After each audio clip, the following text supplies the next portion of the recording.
സിഖ് നേതാക്കൾ കൂട്ടത്തോടെ ബി.ജെ.പിയിൽ ഗുരുദ്വാര പ്രബാന്ധ് കമ്മിറ്റിയുടെ 7 പ്രമുഖ നേതാക്കളാണ് പാർട്ടി അംഗത്വം സ്വീകരിച്ചത്. ഡൽഹി ബി.ജെ.പി ആസ്ഥാനത്ത് ദേശീയ അധ്യക്ഷൻ ജെ.പി. നദ്ദയുടെ സാന്നിധ്യത്തിലായിരുന്നു ബി.ജെ.പി പ്രവേശനം. जो बोले सो निहाल, जो बोले सो निहाल.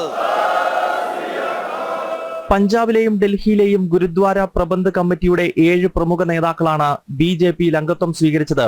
ജസ്ബിന്ദർ സിംഗ് നോനി, ഉപേന്ദ്ര സിംഗ് തുടങ്ങിയ നേതാക്കൾക്കൊപ്പം 1000-ഓളം സിഖ് വിശ്വാസികൾ ബി.ജെ.പിയുടെ ഭാഗമായി. ബി.ജെ.പി ദേശീയ അധ്യക്ഷൻ ജെ.പി. നഡ്ഡ, ദേശീയ ജനറൽ സെക്രട്ടറി തരുൺ ജുഗ് എന്നിവരുടെ സാന്നിധ്യത്തിലാണ് പാർട്ടി അംഗത്വം സ്വീകരിച്ചത്.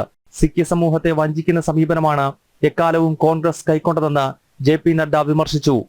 मैं भी दिल्ली में था उस समय जब सन 84 में मैंने वो घटना देखी है, किस तरीके से मानवता का गला घोटा जा रहा था और किस तरीके से इंसानियत का गला घोटा जा रहा था.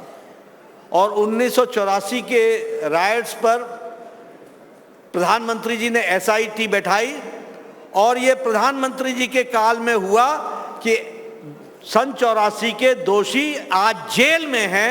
यह भी काम किया तो प्रधानमंत्री मोदी जी ने किया. പരമ്പരാഗതമായി കോൺഗ്രസിനെയും ശിരോമണി അകാലിദളിനെയും പിന്തുണയ്ക്കുന്ന സിഖ് വിഭാഗമാണ് ബി.ജെ.പിയിലെത്തിയത്. ലോക്സഭാ തെരഞ്ഞെടുപ്പിൽ പഞ്ചാബിലും ഡൽഹിയിലും ബി.ജെ.പിക്ക് ഇത് കരുത്തു പകരും. 1984-ൽ ഇന്ദിരാവധത്തെ തുടർന്ന് ഡൽഹിയിൽ ആയിരക്കണക്കിന് സിഖുകാരെ കൂട്ടക്കൊല ചെയ്തത് കോൺഗ്രസ് ആണ്. എന്നാൽ അമരീന്ദർ സിംഗിനെ പോലുള്ള നേതാക്കൾ സിഖ് വിഭാഗത്തെ കലാപത്തിന് ശേഷവും കോൺഗ്രസിനൊപ്പം നിർത്തി. എന്നാൽ ക്യാപ്റ്റൻ അമരീന്ദർ സിംഗ് തന്നെ അടുത്ത കാലത്ത് ബി.ജെ.പിയായി. ഇതിന് പിന്നാലെയാണ് ആയിരക്കണക്കിന് സിഖുകാർ പഞ്ചാബിലും ഡൽഹിയിലും ബി.ജെ.പിയിലേക്ക് അടുക്കുന്നത്. ജനം, ഡൽഹി.